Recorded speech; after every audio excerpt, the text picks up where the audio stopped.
Table. Welcome to another episode of the Tech Table. Today we're going to talk about native stereoscopic editing. What do I mean by native? Well, I've been working with a company called Vision 3 for about a year and a half now to come up with a native plugin that allows us to use the file types that we already support in Premiere Pro and After Effects. What do I mean by that? So imagine that you had a set of Canon 5Ds or a couple of GoPros, maybe a GoPro stereo rig, a Panasonic 3D-A1. How about a couple of Red Epics or Scarlett in a stereo configuration rig? If Premiere Pro and After Effects can read those file types, then you can use this plugin from Vision 3. And it's a great plugin. All the adjustments that you could possibly imagine are in there. All the different display modes are in there as well. It really works great. They've also introduced it in two configurations. You've got a Lite version up here at a very affordable $49, as well as a Pro configuration, which allows you to use Premiere Pro and After Effects with some really advanced controls. So let's go check it out and take a closer look. Let's start by looking at Vision 3's website, also known as V3. It looks like you can just jump over to www.inv3.com/QuickS3D, and you'll find all the information that you need, features, white papers, support, the difference between the Lite version and the Pro version. Again, the basic thing on the Lite version for $49, which will actually satisfy a lot of users. It gives you all the basic controls that you'll need for setting your convergence, but you won't get things like depth of field, keystoning, different types of rotation and so forth to really get in and set that convergence points, as well as a number of other high-end features. So you might want to go ahead and check out the feature difference between the two and see which one's right for you. So at this point, let's just go ahead and crank up Premiere Pro Creative Cloud. All right, let's jump in with a quick project and talk about the different types of files we'll be using today. The first file comes from a single SD card from a JVC camera similar to this one. This looks like a TD1 camera. You'll also have similar cameras that shoot on a single SD card from Panasonic or Sony. The reason I emphasize single SD card is it has to do with how the file's written from a left and right eye. It's either written in what's known as AVC HD 3D or .mts, or it's written in a MVC file, that's a muxed file, .mp4. There's a big difference between the two, and other cameras shoot with dual cards, a single card for left eye and another card for right eye. So what we're looking at here is, again, a single card that writes in two different formats. So again, that's this particular camera. The QuickS3D plugin at this point in time reads the .mts file, and I know they're working and looking into supporting MVC. That's actually an additional license for them in order to read that file type. So make sure that you're actually using a .mts file. Now, for some reason, if the files are already shot and you've got a .mp4, you can get a utility similar to this one from Pixilla that will actually take an MVC file and separate it into right and left eye. I use this utility all the time. It only supports a few cameras, so you can look at the link here on this page and check into it. There may be similar applications. This one's nice because it's good for Mac and Windows. It actually comes free, I know, with the JVC cameras as well that it supports, so you can check their webpage. So again, when we get to the section on dual cards, you can actually use that file utility to separate the files. So again, I just want to sort of give you a little bit of an education on the different types of files that we'll create. Again, there are other cameras like this Panasonic camera which shoot on dual cards, and again, the main thing with dual cards to remember is you're shooting on a left eye and a right eye, and of course always remember to label accordingly. When I shoot on on various rigs, such as this one I made a long time ago when I started out with 3D. A lot of people still sort of making their own riggings, just experimenting with 3D. QuickS3D plugin works great with all this stuff. Even the $49 version works great with this if you're just experimenting. And a lot of you GoPro users out there that have the GoPro 3D camera, or just two GoPros. The great thing about this plugin is it works with all these cameras. I've actually used it with two Red Epics at 5K as well. So let's jump in and I'll try to give you guys a better idea with what this plugin will do. All right, let's go ahead and start with a .mts single card format file and jump over to Media Browser. And I've got some files on my desktop, so I'm going to go ahead and click the down arrow here and go to Home Directory, which will take me to my root level, and I can go ahead and see my desktop there, jump into my folder, and I've got some files from that JVC TD1. Again, these are unaltered files in .mts format. And I'll go ahead and just select this particular clip here. Now I can import that. I can also double click on it up here and play that back and get an idea what it looks like. And again, you see it's got right and left eye on one single card. Let's go ahead and import that into the project. And again, right mouse click to let Premiere Pro create that sequence by going to New Sequence from Clip. Again, one of the great new features in Premiere Pro CC is just to use your scroll wheel, and I can raise this up a bit and do the same thing on my audio, so I can sort of get an idea what that file looks like. And now I've got what looks to be a 3D file. If you happen to have a 3D monitor connected to your graphics card or your HDMI port on your laptop, if you've got one of those, you'll actually get a 3D effect on your external monitor if you have it, your external monitor set up, which is what I do. I happen to have a 3D monitor set here, so I'm actually getting a 3D image with my glasses on that external monitor, which is just sort of great to check your work. But most convergence isn't done that way. It's going to be done in this window and typically in Anaglyph anyway. If you're just editing 3D video, you don't really need a plugin to do anything. You can just chop this up, add clips, do whatever it is you need to do, and export that, and you'll end up with a 3D file.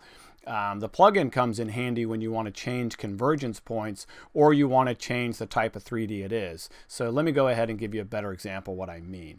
So let's go to Effect, and we're going to go ahead and type in just the word quick, and you'll see the plugin pops up right here, and I just drag and drop it on top of there. And let's go to Effects Controls, and you'll see the plugin comes right here.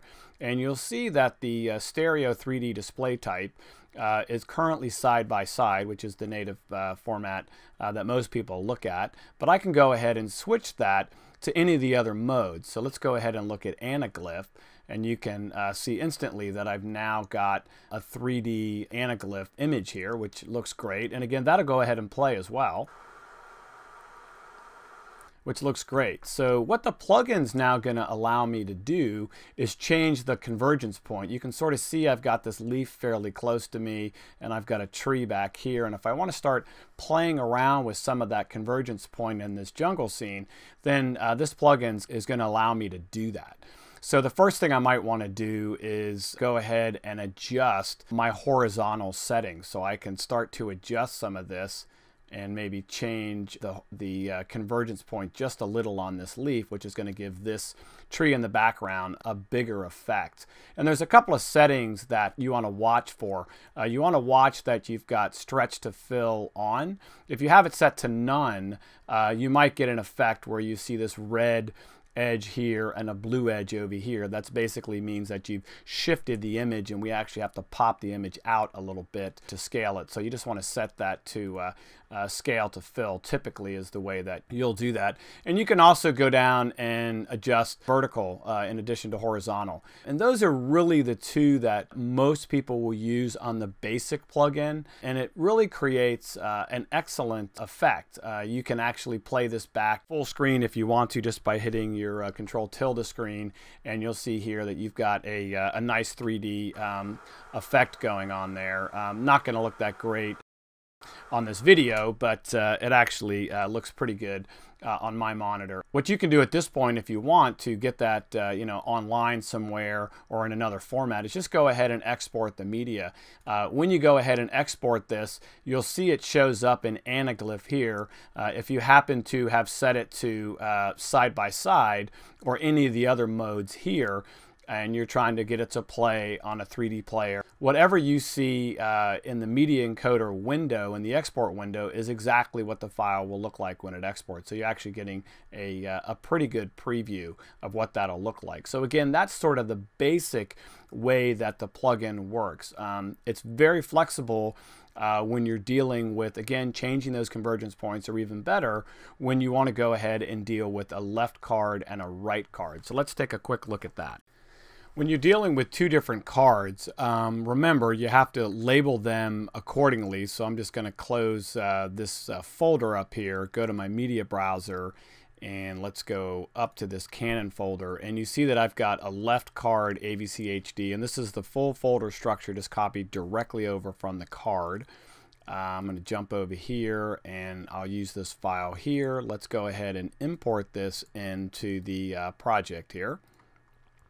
Now, just to make it easy, I'm going to go ahead and just label this left, so I remember that that's what that file is. Remember, one of the things is with AVC HD is a lot of the files will have the same name, especially when you're shooting 3D, because they actually should have the same name to make it easier to track, so you know what's going on. So I'm going to jump over to the right card and do the same thing, and you notice that one's also called 07, so let's import that.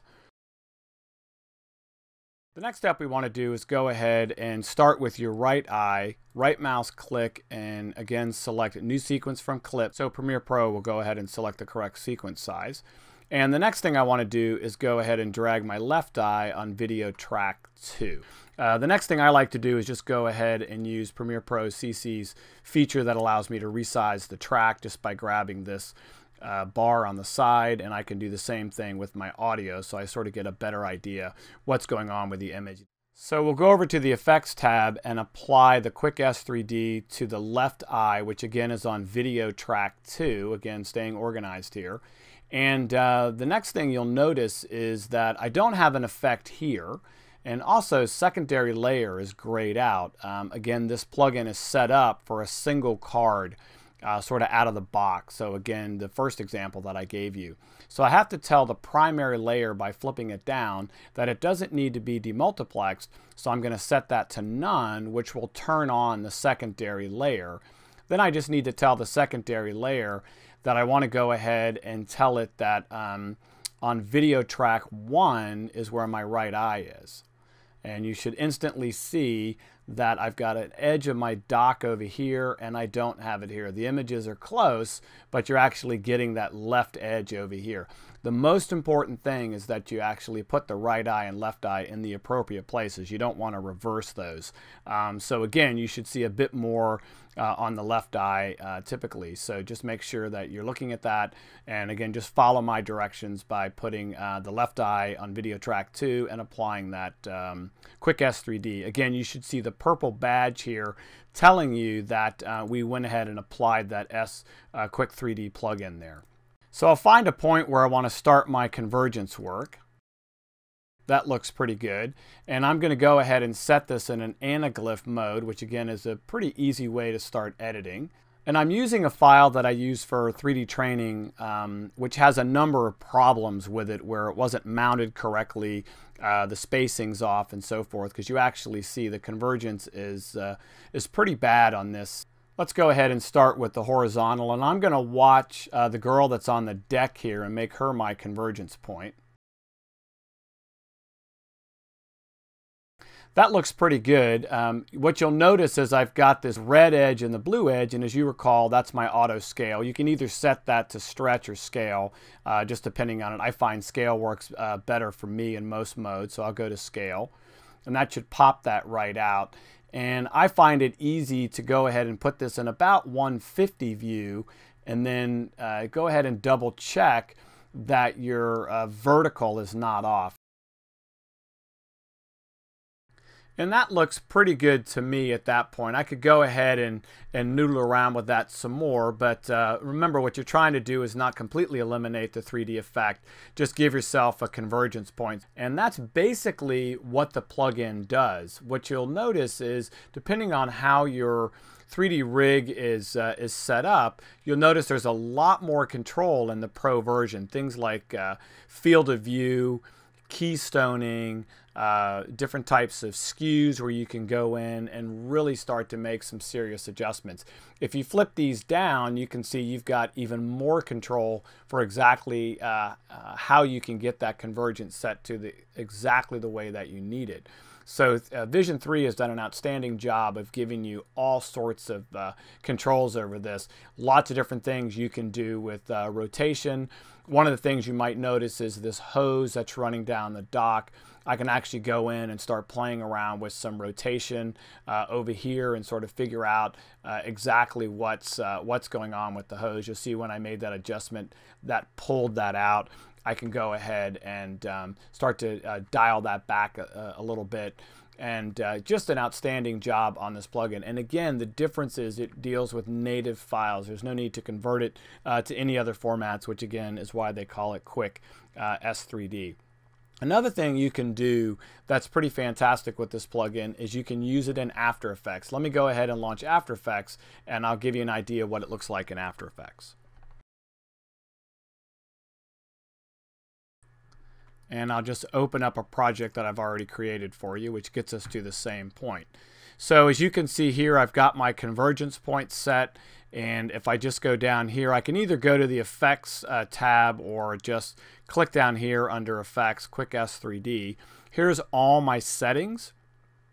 And you'll notice under secondary layer, I've got that chosen accordingly. Sometimes if you import a Premiere Pro project, I find that you might get an image that looks like this. Or if you're trying to do a dynamic link, you might have to go down and just set this to right eye on the secondary layer to bring that back in check, and it generally seems to be fine. But all the settings look there, and what's really cool is, you know, having an effect like this inside of After Effects is a lot easier for rigging and doing After Effects things.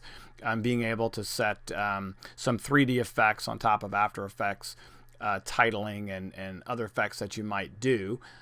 Again, the Pro version will give you lots of controls to try to create the effect that you're looking for. At the same time, you can go in and switch your different types of modes. So if you want to switch that to side by side, and you happen to be previewing this and look at that on your external monitor. So again, depending on what mode you're in or how you want to render that, you're given the exact same settings that you're using in Premiere Pro. Make sure to check out the PDF that's included with the plugin. There's lots of great tips and techniques in there, and they do a really good job of explaining how the plugin works and what all the settings do. An example of what I wanted to point out for you guys to take a look at, and a great reason to take a closer look at the PDF, is you'll see things like this setting down here, apply display type globally. Let me jump over to Premiere and I'll give you a better idea what that actually does. It's very handy. So in Premiere, you'll notice I've got the same clip that we were working on, and I went ahead and applied 2 more clips over here that do not have the effect. Again, you're paying attention to the purple badge that's here that tells me an effect has been applied, whereas the gray badges show you that an effect has not been applied. So the easiest way to apply the effect is just to right mouse click and copy, select any clips you have on the timeline that need the effect applied, and paste its attributes. When you do that, you're given lots of different choices, one of which is the effects that are actually applied to that clip, which is really all I want. I don't necessarily need to affect any of the audio settings or anything else, just in case I've changed those. I only want to apply the QuickS3D effect. So I'll go ahead and paste that, and you'll notice that this badge will turn purple, and the effect has in fact been applied, which is great. It gives me exactly what I would expect to see. However, what happens if I need to change my mode my display type back to side by side. While I use Anaglyph to go ahead and make my alignments, I use side by side to look at my preview. So when you set the display type globally, it actually takes over that effect and allows you to go ahead and do just that. So if I click side by side, you'll notice that my effect on this plugin is side by side, just like I would expect. But if I start to go down here and look at the other plugins, you'll see they're side by side as well. This is a very handy feature, and I use it all the time because I don't want to have to go in and individually set all those different settings to a different display type. So just an example, one of those things I wanted to point out. So that's a quick look at S3D plugin, and jump over to Vision 3 or V3's website and check it out.